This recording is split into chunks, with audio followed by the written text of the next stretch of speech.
Good morning बच्चे, कैसे हैं आप सभी। पढ़ाई आप लोगों की ठीक से चल रही है ना। निश्चित रूप से आगे पढ़ते चलिए, ध्यान से पढ़िए। डेली का काम डेली करते चलेंगे, सब कुछ डेली का डेली लिखिए, नोट्स बुक बनाते चलिए, पढ़ते चलेंगे। तो हम दोनों के लिए काम करते जा रहे हैं, बिहार बोर्ड वाले और सीबीएसई वाले। और क्या पढ़ाते हैं, कैसे पढ़ाते हैं, आपको पता तब चलेगा जब शुरू से उसको पढ़ना शुरू कीजिए। अगर पार्ट 1 से आप पढ़ते चलेंगे तो आपको लगेगा नहीं सर बहुत कुछ बताते हैं और बहुत कुछ बताते जा रहे हैं। और आप जब किताब एनसीईआरटी खोल के पढ़ेंगे तो लगेगा करीब करीब सब कुछ सर बताते जा रहे हैं। तो वास्तव में आपको ज़रूरत है ध्यान से पढ़ने का, फर्स्ट पार्ट से पढ़ने का। तो फर्स्ट पार्ट से सभी बच्चे पढ़ते चलिए, तो फिर पढ़ाई का आनंद आपको महसूस होगा कि नहीं बहुत बेहतर पढ़ाई हो रहा है और हम सब कुछ सीखते जा रहे हैं। तो चलिए, पता है आपको हम लोग यूनिट 5 पढ़ रहे हैं जो सरफेस केमिस्ट्री है, पृष्ठ रसायन। और उसी में हम लोग 4 टॉपिक में से तीसरा टॉपिक कर रहे हैं कोलाइडल सॉल्यूशन। और उस कोलाइडल सॉल्यूशन में बहुत कुछ आपको बता दिया है। उसमें बताए थे घोलक जो होते हैं उसका एक अलग नाम है डिस्पर्सन मीडियम, परिक्षेपण माध्यम। और घुल्य होता है जिसको डिस्पर्स्ड फेज कहते हैं, परिक्षिप्त प्रावस्था। ये परिक्षेपण माध्यम और परिक्षिप्त प्रावस्था मिलके कोलाइडल घोल बनता है। तो बोले थे बिल्कुल सेम है वही घुल्य और घोलक, केवल इसमें नाम बदल दिया है। घुल्य को अलग नाम दिया है, घोलक को अलग नाम दिया है, जिसको हम शॉर्ट में लिखें डीपी और डीएम। तो इसी कोलाइडल सॉल्यूशन से पढ़ते पढ़ते हम लोग देखे थे इसके वर्गीकरण का आधार। और वर्गीकरण में 3 आधार बनाए थे, जिसमें था the basis of physical state. और भौतिक अवस्था के आधार पर 8 तरह का था। उसी में एक था इमल्सन। तो इमल्सन की बात हम लोग कर रहे थे। तो इमल्सन में बहुत चीज़ पढ़े और पढ़े। उसमें डीपी और डीएम जो होते हैं दोनों द्रव अवस्था में होते, लिक्विड होते हैं। तो इमल्सन के बारे में पढ़ रहे थे। डीपी और डीएम दोनों द्रव होते हैं, लिक्विड होते हैं। और उसी से संबंधित कुछ टर्म्स की बात हम लोग कर रहे थे। याद कीजिए, टर्म्स लिखे थे, ये terms related with emulsion, emulsion से संबंधित टर्म्स, जिसमें कल एक टर्म हम आपको एक्सप्लेन कर दिए थे। एक टर्म ये इमल्सीकर्मक, इमल्सीफायर। तो इमल्सीफायर की बात किए थे, ये पायसीकर्मक या इमल्सीकर्मक, उसकी बात किए थे। दूसरा टर्म हम कल लिखे थे इमल्सीफिकेशन। तो उसी नंबर 2 पर आते हैं, लिखते हैं इमल्सीफिकेशन। आपको भी पता है कल हम लिखे थे खूब बढ़िया से इमल्सीफिकेशन,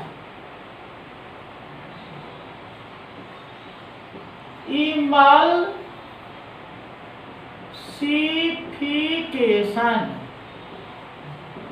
तो इमल्सीफिकेशन, EMULSIFICATI, इमल्सीफिकेशन।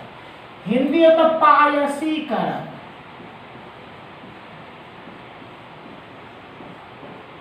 पायसीकरण या इमल्सीकरण।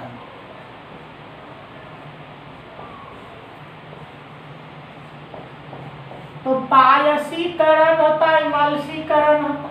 कल हम लिख दिए थे ये चीज इमल्सीफिकेशन। तो जानिए इस क्रिया में इमल्सन बनता है। तो इस क्रिया में क्या होता है, इमल्सन बनता है। इसमें इमल्सन बनाने की ये क्रिया है, इमल्सन इसमें बनता है। और कैसे बनाते हैं तो देखिए, बनाने के लिए तो आपको पता है एक डीपी लेंगे, एक डीएम लेंगे, और ये भी आप चाहिएगा वो अस्थाई बने, इसीलिए पायसीकर्मक लेंगे। तो उपयुक्त डीपी और डीएम और पायसीकर्मक को मिलाकर जब हम लोग कोलाइडल घोल बनाते हैं या इमल्सन बनाते हैं तो इसी को हम लोग इमल्सीफिकेशन कहते हैं। तो चलिए लिखिएगा सभी बच्चे, लिखिए इस क्रिया में पायस बनता है।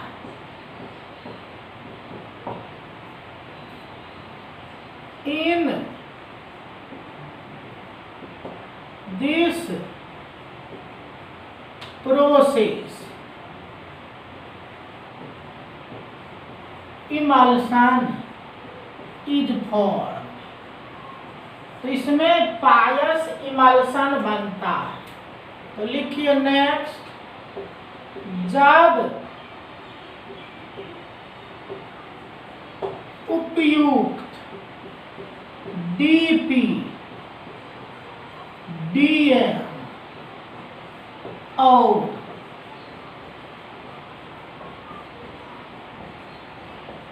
पायसीकर्मक को मिलाकर एक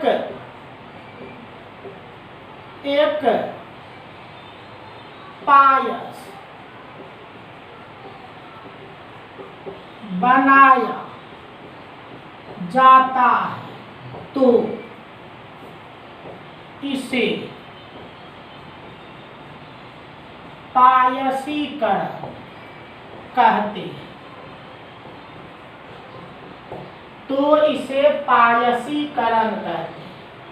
इंग्लिश में भी लिखी, if N emulsion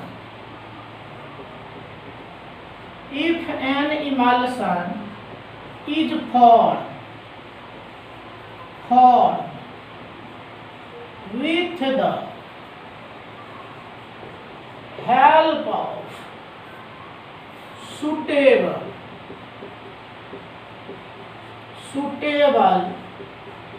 DP DM and emulsifier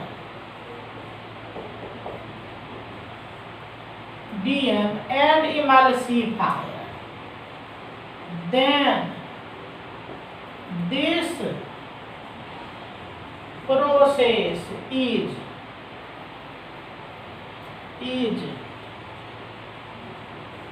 termed as emulsification। तो देखिए यही इमल्शन बनने की क्रिया है। तो चलिए सभी बच्चे लिखिए,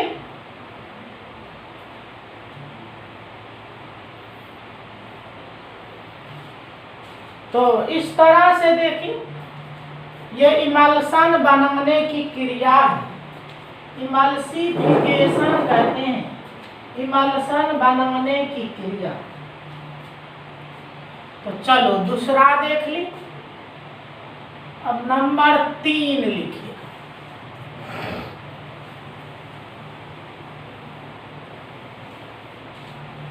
नंबर 3 लिखिएगा, डिमल्सिफिकेशन।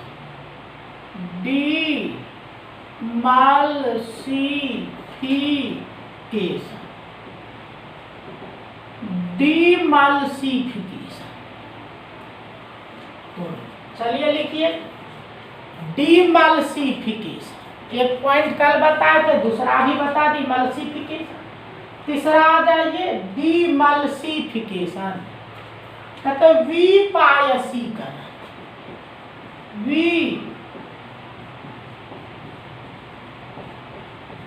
विपायसीकरण, डिमल्सिफिकेशन, विपायसीकरण। तो देखिए यह क्या होता है, तो यह इमल्सिफिकेशन से उल्टा होता है।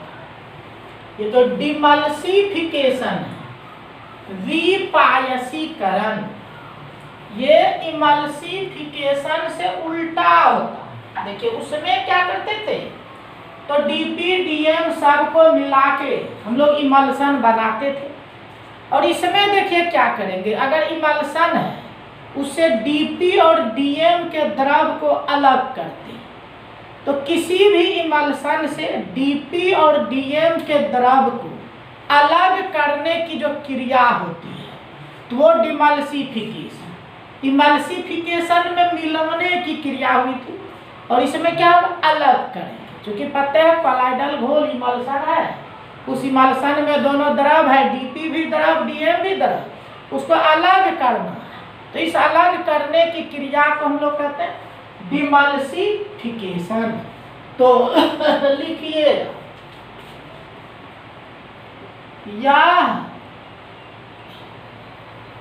यह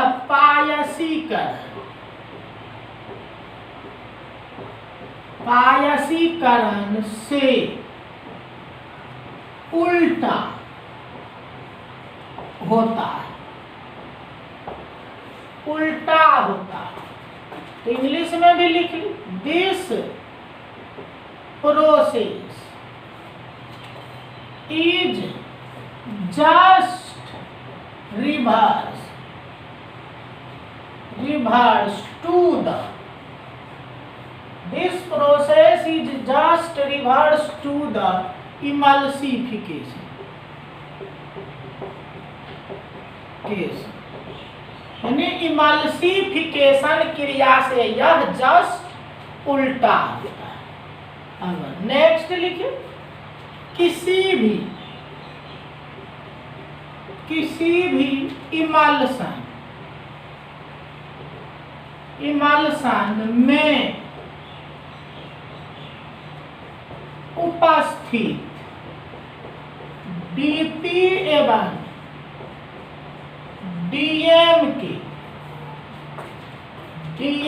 के द्रव को एक दूसरे से अलग, किसी भी मल्सन में उपस्थित डीपी एवं डीएम के द्रव को एक दूसरे से अलग करने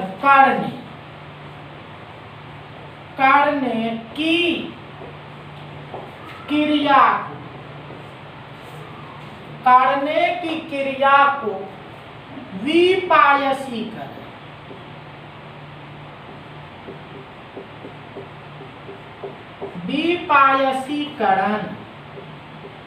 कहते हैं। तो एक दूसरे से जो अलग करते हैं, किसी भी मल्सन में ऊपर डीपी एवं डीएम के द्रव को एक दूसरे से अलग करने की क्रिया को विपायसीकरण कहते हैं। तो इंग्लिश वाले लिखिए, the process of separation, the process of separation of liquid of DP and DM, liquid of DP and DM from the emulsion, the process of separation of liquid of DP and DM from the emulsion is known as demulsification। इसी को डिमल्सिफिकेशन कहते हैं। यानी emulsion से अलग जो हम लोग करेंगे डीपी एवं डीएम के द्रव को, उसी को डिमल्सिफिकेशन कहते हैं, विपायसीकरण कहते हैं। तो देखिए पायसीकरण से जस्ट उल्टा। अब कहिएगा आप सर प्रश्न पूछ सकते हैं कि सर इसको अलग करेंगे कैसे?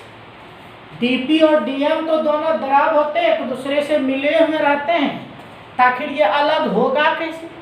तो देखिए अलग करने के लिए मुख्य रूप से आप देखते हैं गर्म करते हैं, दूध देखते हैं उसको गर्म जब कर देते हैं तो क्रीम अलग होने लगता है। तो इमल्सन से दोनों द्रव को अलग करना हो तो कभी गर्म करना, कभी ठंडा करते हैं और कभी अपकेंद्रण की क्रिया करते हैं। आप देखते होंगे घर में दूध का मंथन जब होता है तो दूध को मंथन करते हैं तो उसमें अपकेंद्रण की बल, अपकेंद्रण बल लगता है और मंथन करते करते करते करते देखते हैं दूध से क्रीम क्या आता अलग हो जाता है। तो इस तरह से देखिए किसी भी इमल्सन से आपको अगर दोनों द्रव को अलग करना हो तो मुख्य रूप से आपके एनसीईआरटी के हिसाब से 3 काम करते हैं। कभी ठंडा करते हैं, कभी गर्म करते हैं और कभी क्या करते हैं, अपकेंद्रन की क्रिया करते हैं। तो चलिए इसको भी लिख लीजिए।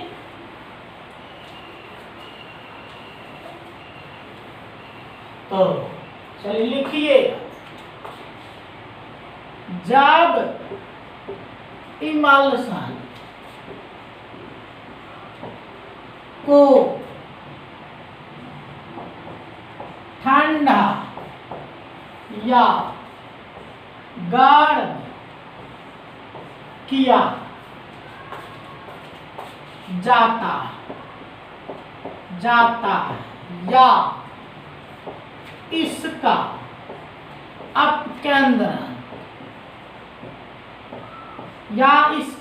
अपकेंद्रन होता है तो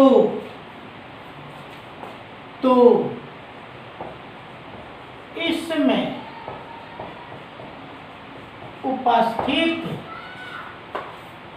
उपस्थित डीपी एवं डीएम का द्रव अलग हो जाता है।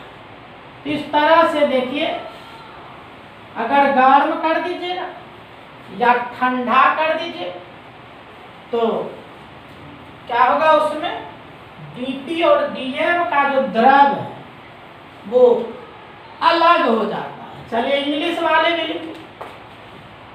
लिखे, if emulsion is cooled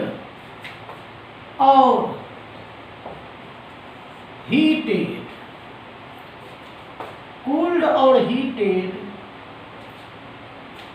if emulsion is cooled or heated or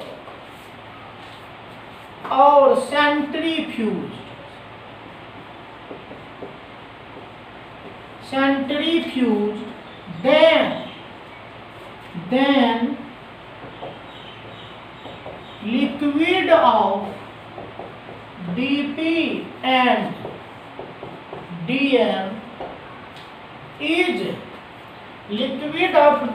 and DM are separated.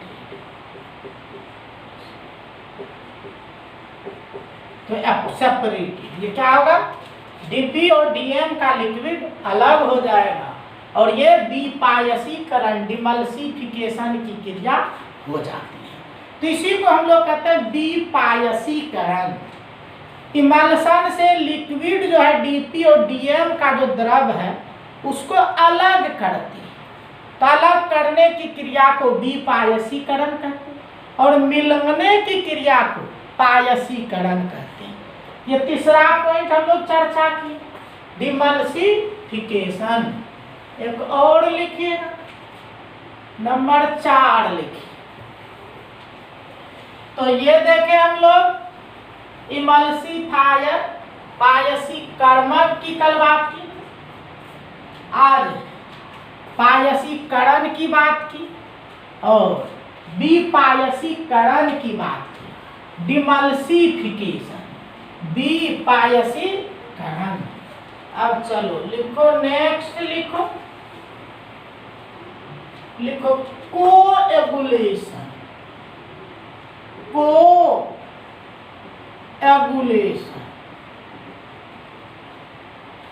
Coagulation और प्रिसिपिटेशन।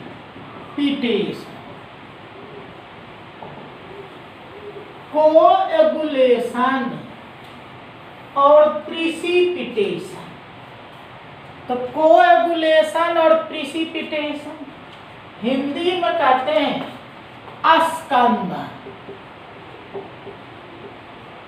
अस्कंदन या अवक्षेपण।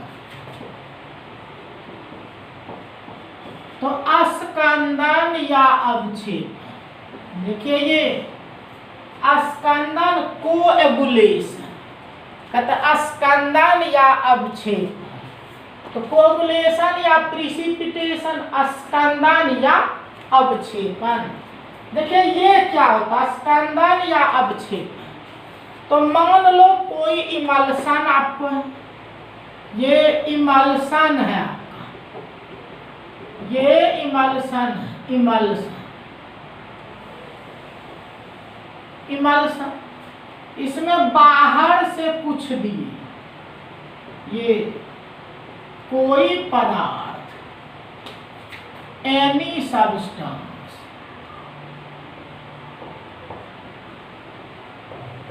कोई पदार्थ दिए, एनी सब्सटेंस।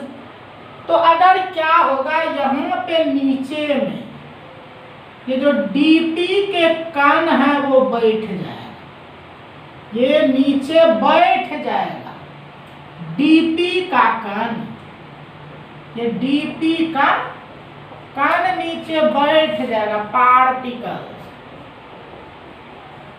ऑफ डीपी, यानी डीपी का कण इस तरह से नीचे आके बैठ जाएगा। तो जब इस तरह से डीपी का कण नीचे बैठ जाएगा तो इसी क्रिया को हम लोग कहते हैं स्कंदन। तो इस तरह से देखिए क्या हो रहा है, डीपी का कण नीचे बैठ रहा। तो जैसे कोई पदार्थ इसमें दिए इमल्शन में, नीचे अगर डीपी का कण बैठ गया तो इसी क्रिया का नाम है स्कंदन।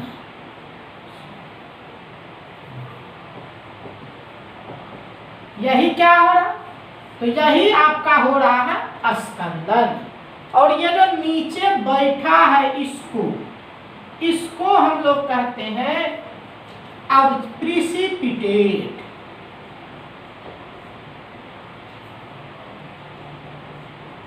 तो इसको प्रिसिपिटेट कहते हैं, प्रिसिपिटेट। और इसी प्रिसिपिटेट को शॉर्ट में लिखा जाता है, इन शॉर्ट में लिखते हैं पीपीटी। तो प्रिसिपिटेट जो ये है इसको शॉर्ट में लिखा जाता है, ये पीपीटी। और ये प्रिसिपिटेट का हिंदी होता है अवक्षेप। इसको हिंदी में कहते हैं, प्रिसिपिटेट को हिंदी में कहते हैं अवक्षेप, शॉर्ट में बोलते हैं जी पीपीटी।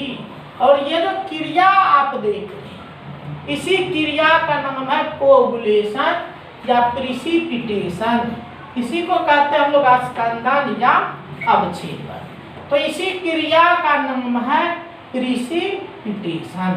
तो चलिए अब लिख भी लीजिए, तो लिख लेंगे। लिखिए किसी इमल्शन या किसी इमल्शन या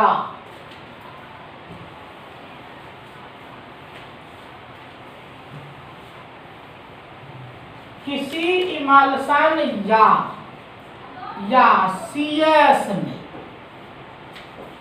किसी उपयुक्त पदार्थ को मिलाकर उसमें उपस्थित डीपी के कण को नीचे बैठाने की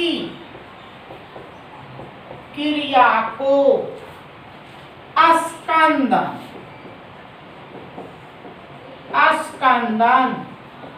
कहते हैं। तो चलिए इंग्लिश वाले भी लिख ली। तो the process of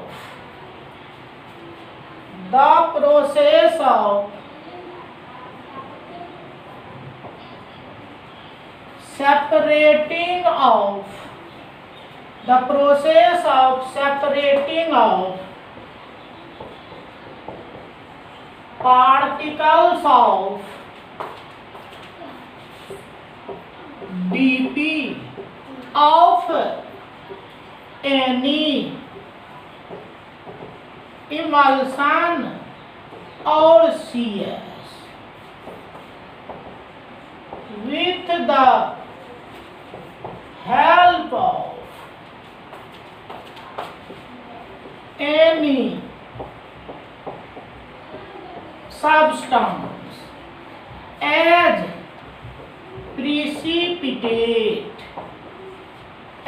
precipitate is known as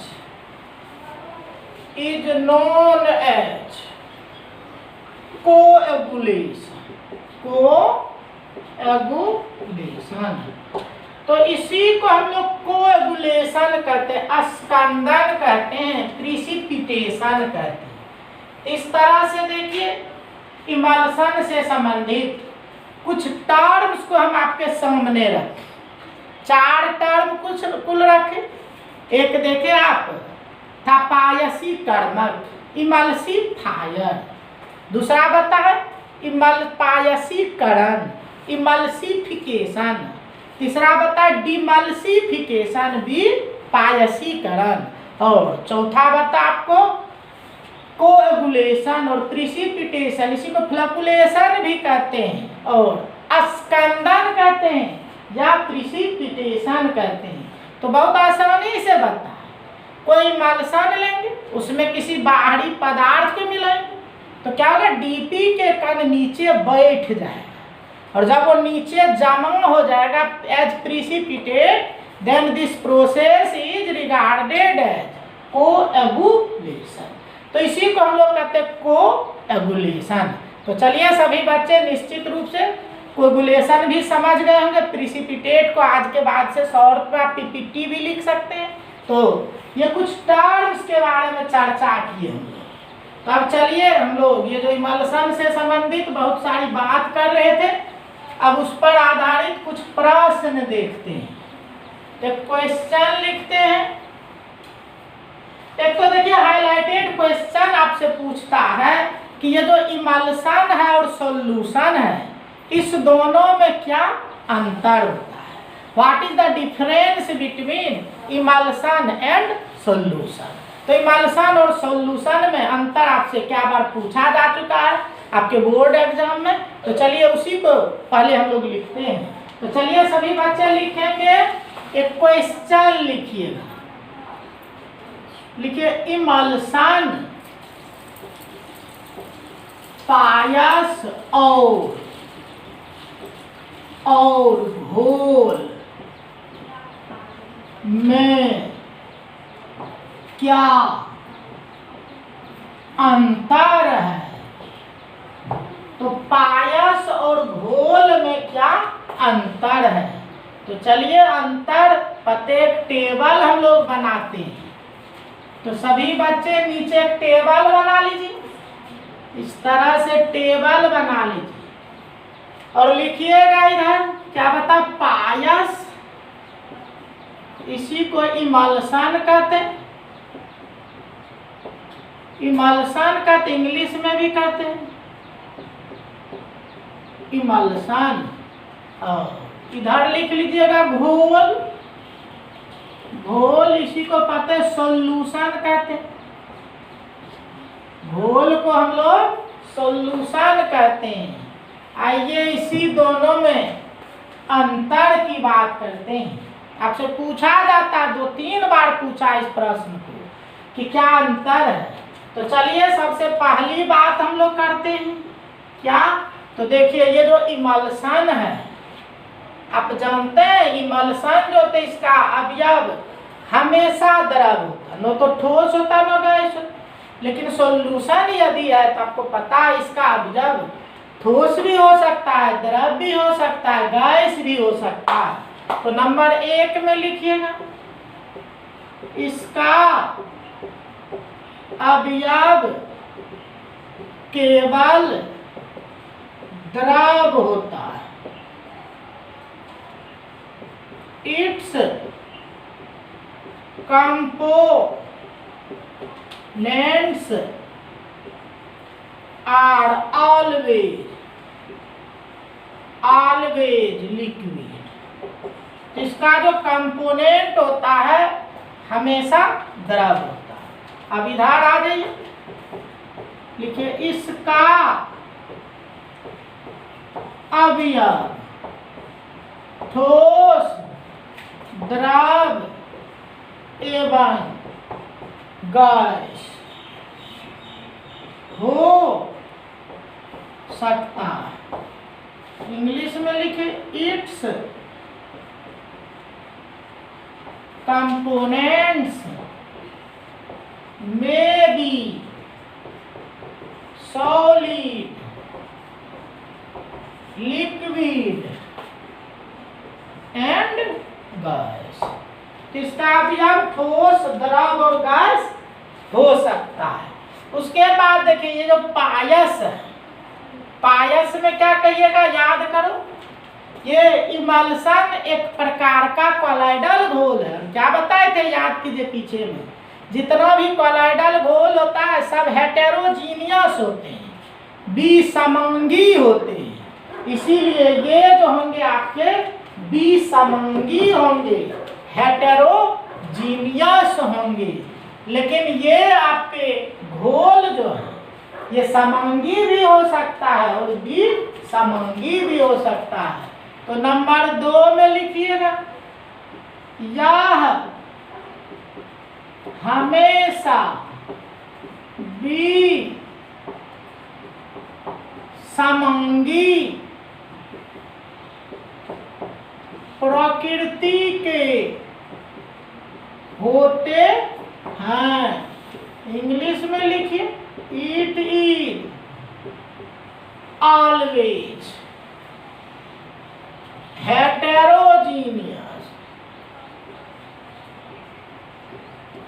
heterogeneous in nature. ये हेटेरोजीनियस होते हैं। अब इधर आ जाइए, 2 नंबर लिखिए, यह समांगी एवं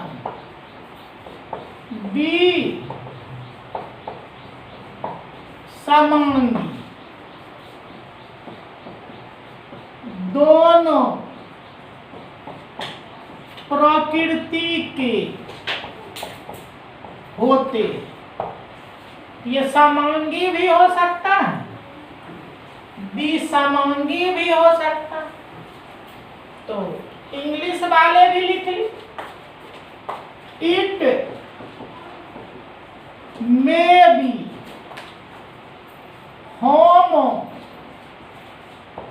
homogeneous as well as heterogeneous।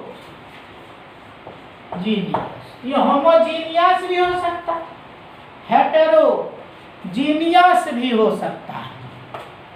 उसके बाद देखिए ये जो कोलाइडल घोल है, ये इमल्सन आपका, ये जो इमल्सन और ये क्या देख रहे हैं, सॉल्यूशन देख। तो देखते हैं सॉल्यूशन का ही एक वैरायटी है इमल्सन।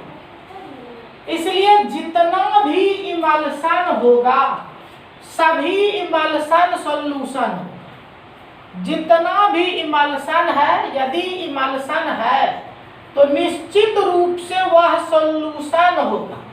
लेकिन सोचिए कि सॉल्यूशन अगर है तो कोई जरूरी नहीं वो इमल्सन होगा। इसीलिए सभी इमल्सन सॉल्यूशन ही है, लेकिन सब सॉल्यूशन को हम लोग इमल्सन नहीं कह सकते हैं, क्योंकि इमल्सन एक विशेष केस होता है जहां केवल द्रव होते हैं। इसीलिए आप तीसरा पॉइंट लिख सकते हैं, नंबर 3 लिखिएगा, सभी पायस घोल होते हैं।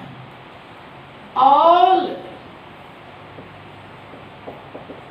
इमल्सन्स आर सॉल्यूशन।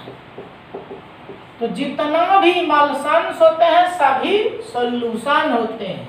और इधर लिखिएगा सभी घोल पायस नहीं हो सकता है। तो all solutions can't be emulsion। तो इस तरह से देखिए सभी बच्चे, एक अंतर की बात आज हम लोग किए कि इमल्सन में और सॉल्यूशन में क्या अंतर है। तो इमल्सन और सॉल्यूशन के अंतर को हम लोग लिखे। तो एक क्वेश्चन डील किए आपका। तो इस तरह से देखिए इमल्सन और सॉल्यूशन में अंतर कर लिया। तो सभी बच्चे पढ़ते रहेंगे और एक बात कभी नहीं भूलेंगे, अगर आपको पसंद आवे और निश्चित रूप से ध्यान देंगे तो सब कुछ आपको बहुत बेहतर लगेगा।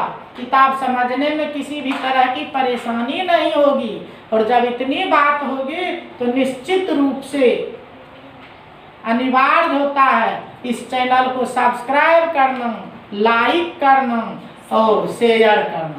इतना काम आप निश्चित रूप से करेंगे ताकि आपका काम और बेहतर हो। और जो भी हम वीडियो लोड करेंगे उसका नोटिफिकेशन आपको बिल्कुल समय पर मिलते रहे। ठीक है, तो इस तरह से चलिए अब आगे बढ़ते हैं। तो दूसरा क्वेश्चन लिखिएगा।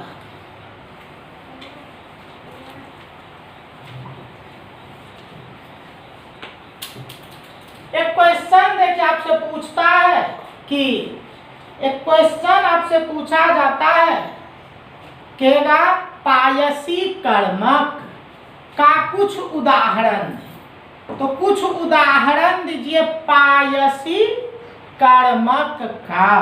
तो क्वेश्चन लिखिएगा पायसी कर्मक।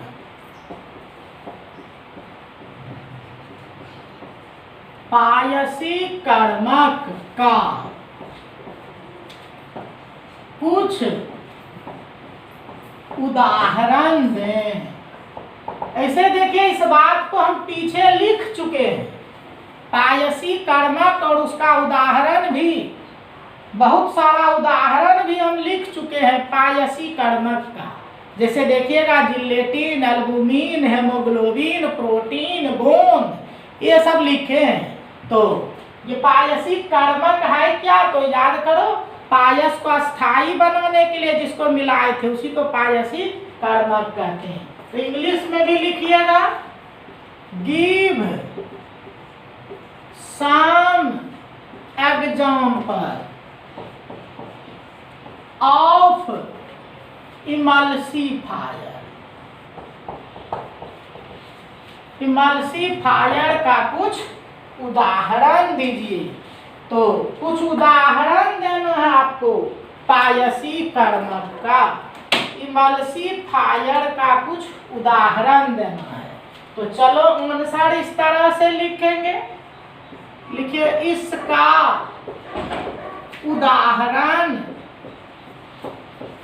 निम्न है। निम्न है, इंग्लिश वाले भी लिखिए following are examples of it. इसका उदाहरण लिखिएगा। तो लिखिए protein, protein, haemoglobin, haemoglobin, gelatin, glue,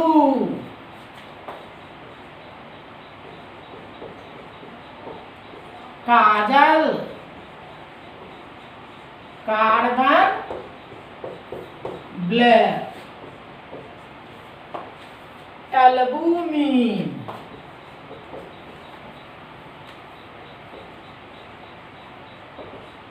albumin,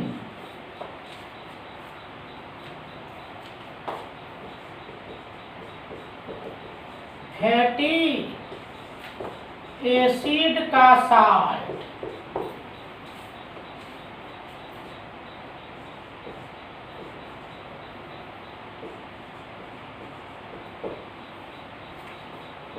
लंबे चेन वाले अल्कोहल। तो these are the some examples of emulsifier. तो इमल्सिफायर का कुछ उदाहरण रखे हैं। तो चलिए सभी बच्चे लिखेंगे इसको।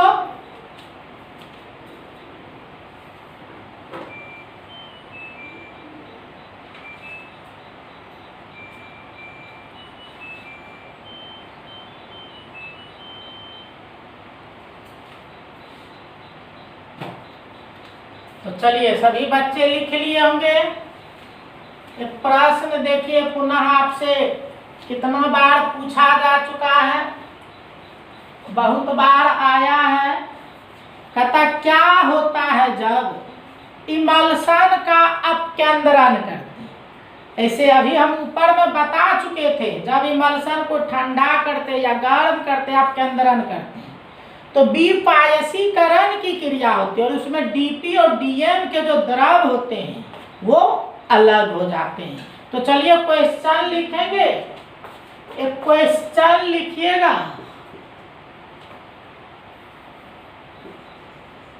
क्या होता है जब पायस का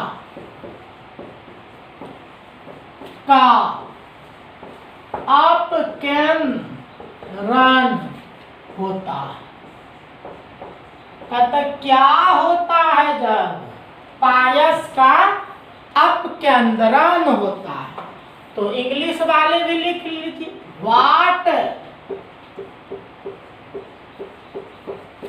What happened when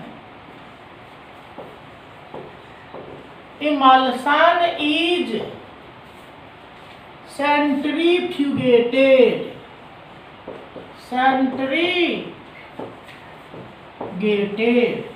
तो क्या होता है जब इमल्सन का सेंट्रीफ्यूगेशन होता है? तो इमल्सन का सेंट्रीफ्यूगेशन होता है तो क्या होता है? तभी तुरंत बताए थे। तो लिखिएगा सभी बच्चे अनुसार, जब पायस का अपकेंद्रण होता है तो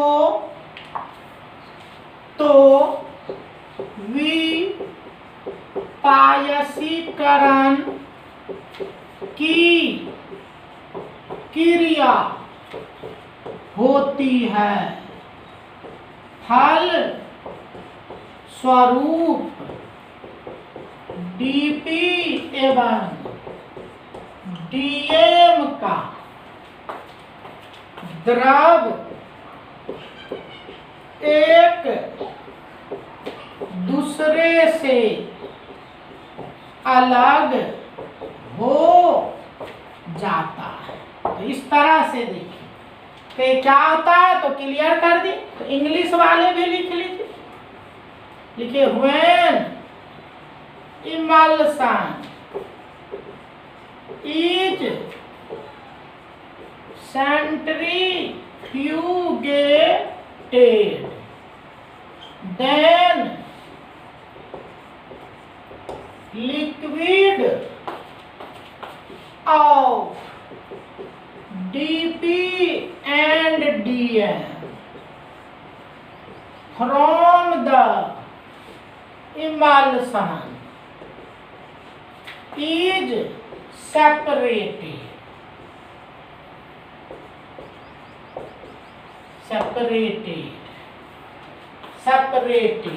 and demulsification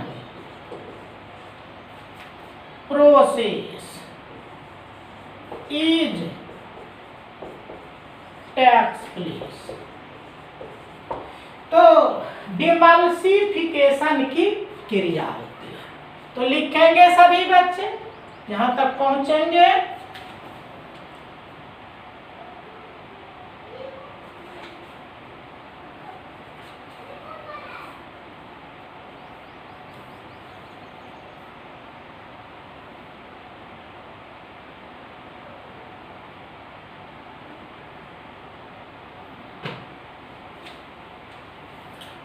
चलिए सभी बच्चे लिख लिए होंगे, तो आगे बढ़ते हैं हम लोग। एक पुनः हाईलाइटेड प्रश्न आपसे पूछा जाता है, एक क्वेश्चन लिखिएगा। आइसक्रीम बनाते समय, आइसक्रीम बनाते समय जिलेटिन, जिलेटिन का उपयोग किया जाता है, किया जाता है, क्यों? तो आइसक्रीम बनाते समय जिलेटिन का उपयोग किया जाता है, कहता ऐसा क्यों? क्यों जिलेटिन का उपयोग किया जाता है? तो देखिए आंसर आप भी जान चुके, आपको पता है कि ये जो जिलेटिन होता, चलिए पहले इंग्लिश में लिख ली, लिखिए at the time of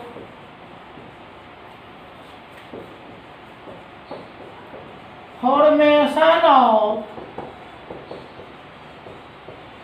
ice cream gelatin is used हुआ है। जिलेटिन का उपयोग होता है क्यों? तो याद कीजिए, हम पीछे अभी भी लिखे थे, gelatin is N highlighted example of emulsifier.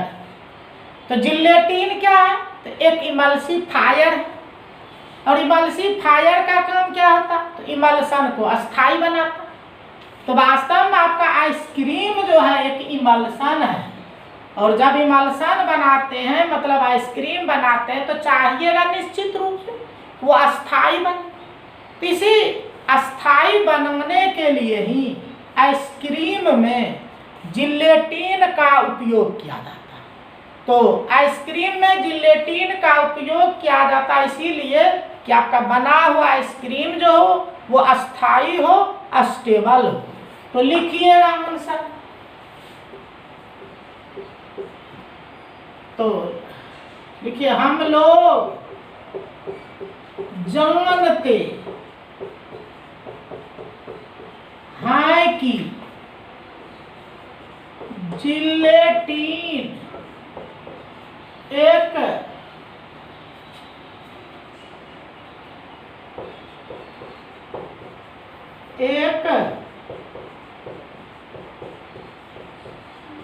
एक पायसी कर्मक है जो पायस को अस्थाई बनाता है। अतः स्पष्ट है कि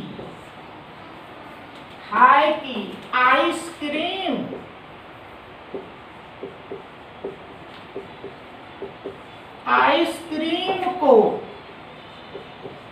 अस्थाई बनने के लिए ही इसमें जिलेटिन का उपयोग होता है। तो जिलेटिन का उपयोग होता है। तो इस तरह से देखिए आप कह सकते हैं कि आइसक्रीम को अस्थाई बनने के लिए ही जिलेटिन का उपयोग होता है।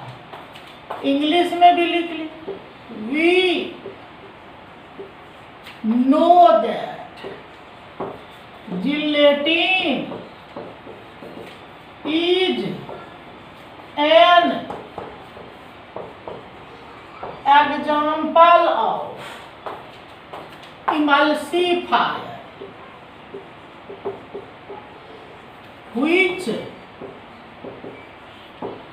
which give stability to the emulsion.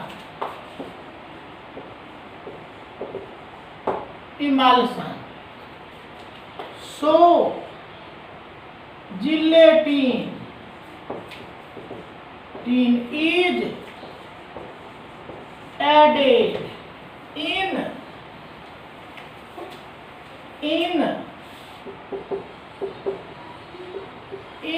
ice cream. So gelatin is added in ice cream to give stability. तो स्थायित्व देने के लिए ही इसमें मिलाया जाता है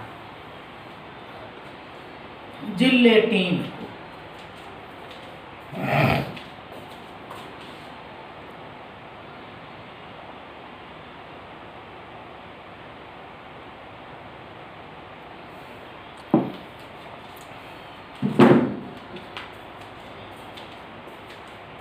तो लिखेंगे सभी बच्चे। इस तरह से नेक्स्ट क्वेश्चन की बात करते हैं।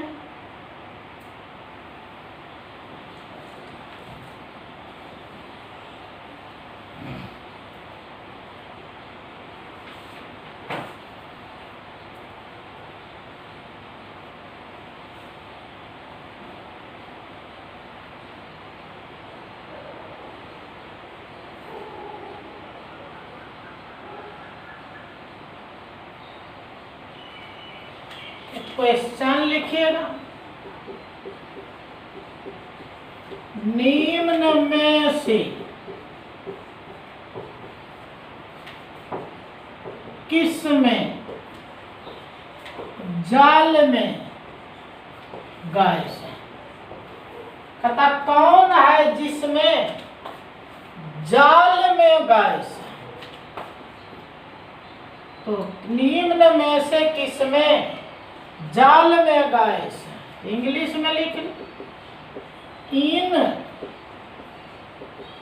Which of the following gas is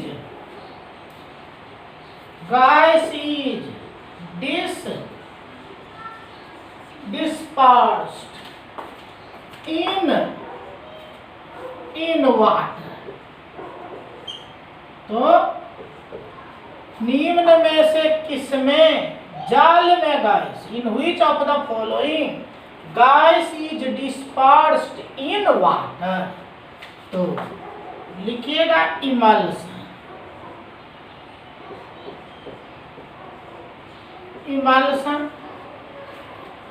B लिखेगा जेल, सी लिखेगा झाग, फ्रोथ, डी लिखेगा सोल। तो कहता बताइए इसमें से कौन है जिसमें जिसमें क्या है? तो जाल में गैस है।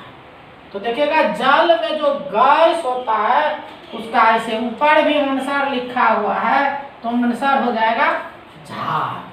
तो लिखिए सभी बच्चे।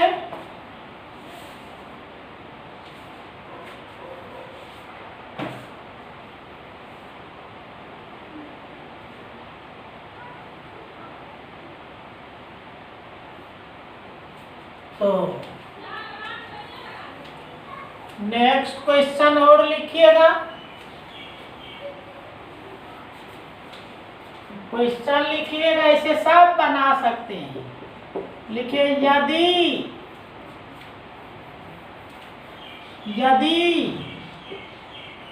गैस में द्रव हो तो,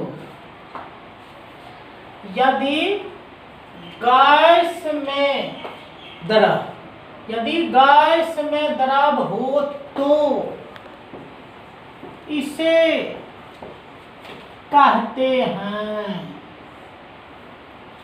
कि कहते हैं, इंग्लिश में लिख लीजिए, इफ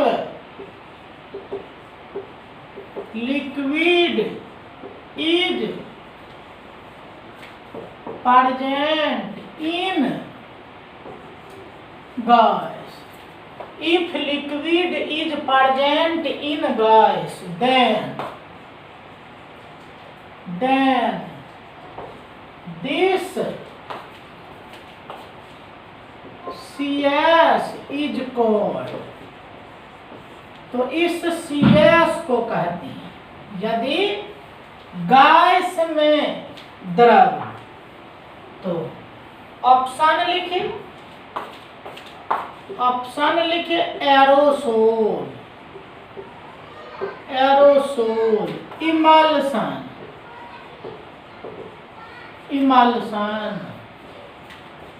जेल, तो जो टेबल हम लिखे थे उस टेबल को अगर ध्यान से आप पढ़िएगा तो इसका आंसर आपको मिल जाए। उस टेबल को अगर देखेंगे तो ये आंसर पा सकते हैं।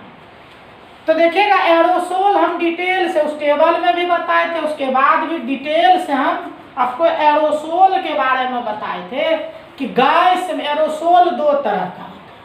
कौन सा?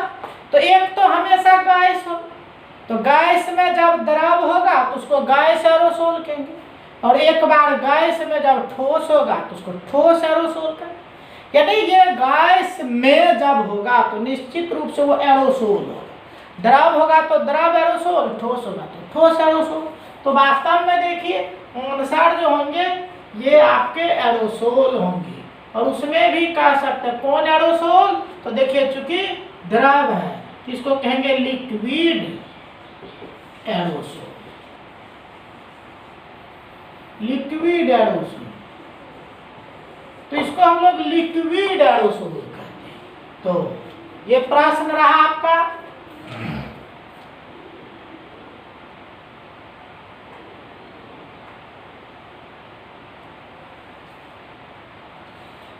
तो एक और क्वेश्चन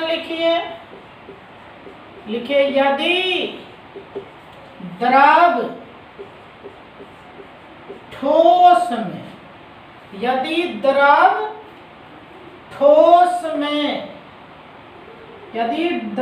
ठोस में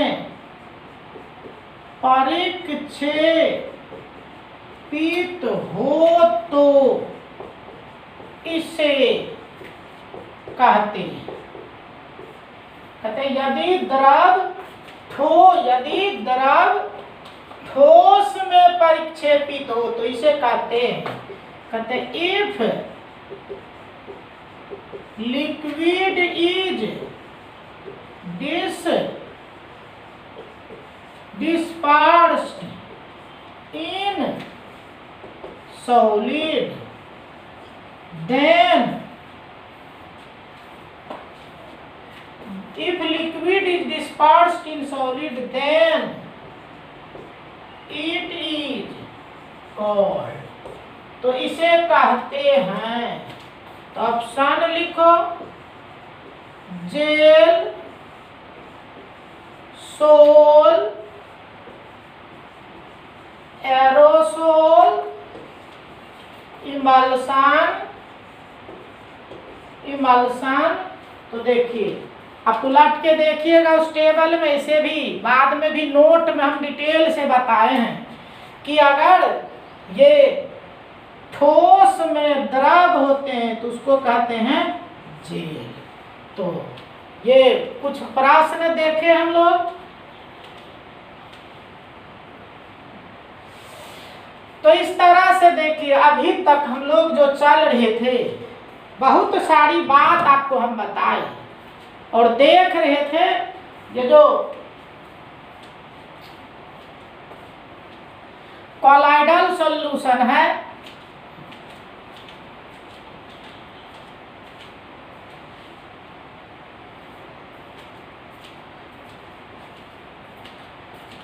तो याद कीजिए कॉलाइडल सॉल्यूशन हम लोग पढ़ रहे हैं, और कॉलाइडल सॉल्यूशन के वर्गीकरण में है, और वर्गीकरण के लिए 3 आधार बनाए, और 3 आधार में एक हम लोग पढ़ लिए on the basis of physical state, और 8 प्रकार का था। और उसी में देखिए इमल्सन बना था, इमल्सन से मिलते जुलते हम लोग यहाँ तक पहुँच गए। तब जानिए अभी तक आपका वर्गीकरण का एक आधार खत्म हो गया। एक आधार जो था on the basis of physical state of DP and DM, DP और डीएम के भौतिक अवस्था के आधार पर 8 तरह का था, उसी में हम लोग अभी तक चल रहे थे। तो सभी बच्चे ध्यान से पढ़ेंगे, नोट्स बुक बनाते चलेंगे तो फिर परेशानी नहीं होगी, क्योंकि बार बार इस मोबाइल से पढ़ना संभव नहीं है, आपका समय बर्बाद होगा। और कॉपी में लिखा हुआ रहेगा तो फटाफट काम होगा। तो एक बार पढ़िए, पहले पढ़ के समझ लीजिए और दूसरे बार उसको लिख डालिए और फिर कॉपी से पढ़ते रहिए, रिवीजन करते चलिए। अब चलिए वर्गीकरण के दूसरे आधार में हम लोग चलते हैं।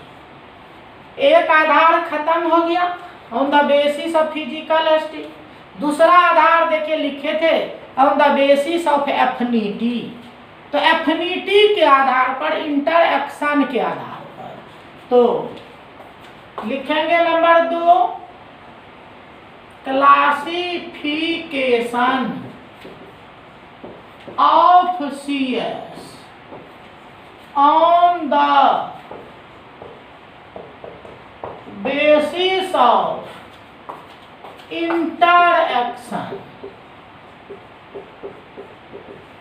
interaction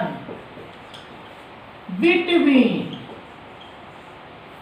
DP and DM।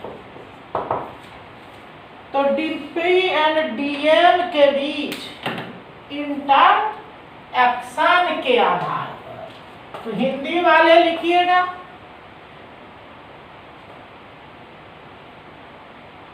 DP और डीएम के बीच अन्योन क्रिया के आधार पर CS का वर्गीकरण। तो देखिए इस अन्योन क्रिया के आधार पर वर्गीकरण, तो देखिए इस आधार पर जो आपके कॉलाइडल सॉल्यूशन वो 2 तरह का था। इस आधार पर कॉलाइडल सॉल्यूशन 2 प्रकार के होते हैं। तो लिखिए इस आधार पर CS निम्न 2 प्रकार के होते हैं। तो इस आधार पर जो CS होते हैं वो 2 प्रकार के होते हैं। तो क्या होता है, तो ऊपर नीचे लिखे, एक लिखे लायोफिलिक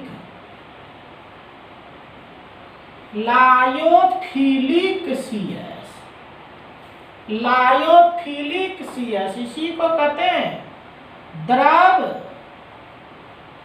रागी या द्रव स्नेही CS। तो लायोफिलिक CS द्रव रागी या द्रव स्नेही CS, और दूसरा है लायोफोबिक CS। तो लायोफोबिक CS कहते हैं द्रव विरागी या द्रव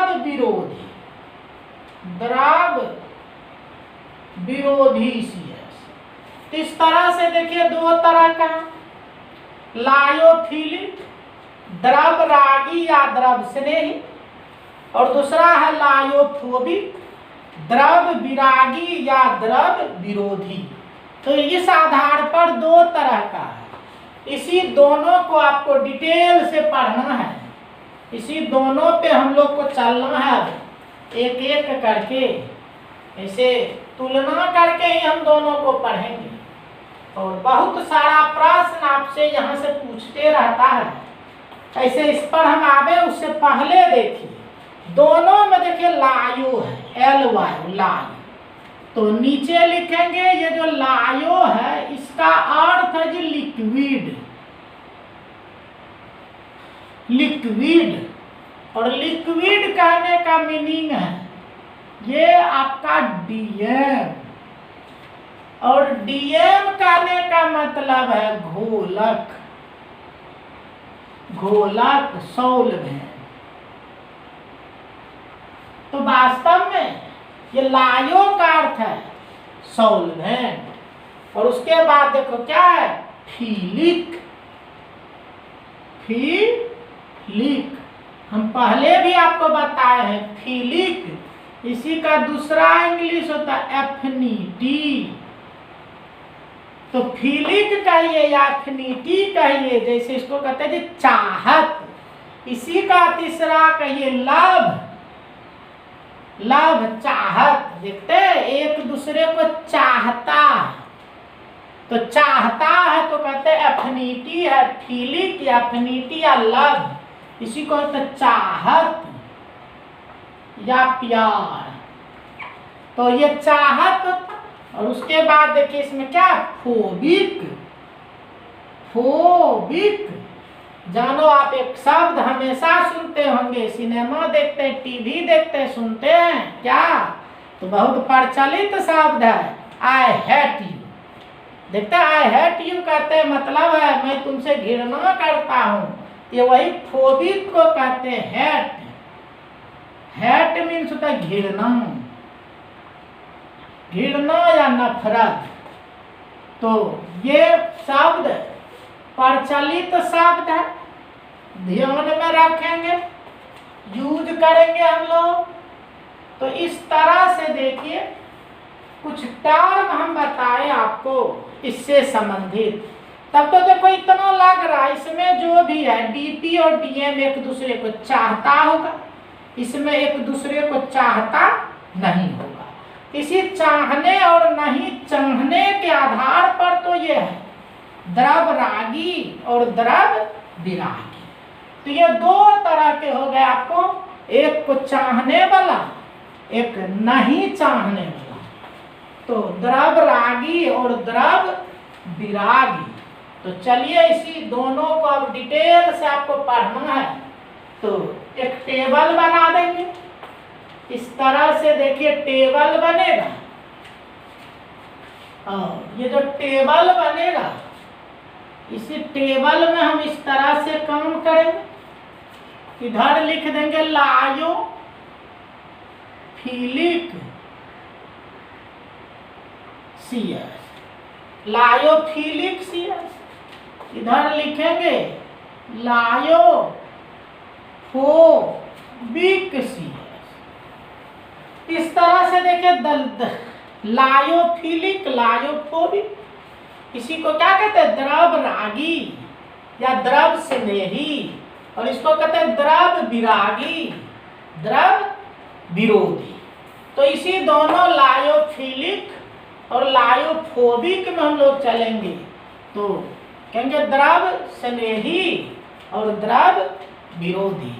तो इसी जगह से आपका काम हम लोग करेंगे अगले क्लास में, इसी जगह से बढ़ेंगे और आपका काम आगे बढ़ेगा इसी पॉइंट से। तो आज हम लोग अपने क्लास को यहीं अंत करने जा रहे हैं, समाप्त करने जा रहे हैं। अगले दिन आपसे इसी जगह से मिलेंगे। हेडिंग हम डाल दिए हैं लायोफिलिक, लायोफोबिक, और बहुत ही वीआईपी टॉपिक है, पूरा प्रश्न आता है, अंतर भी दोनों में आते रहता है। इसी पॉइंट से आपका अगले क्लास में हम काम करेंगे। तब तक के लिए धन्यवाद। जय हिंद, जय भारत।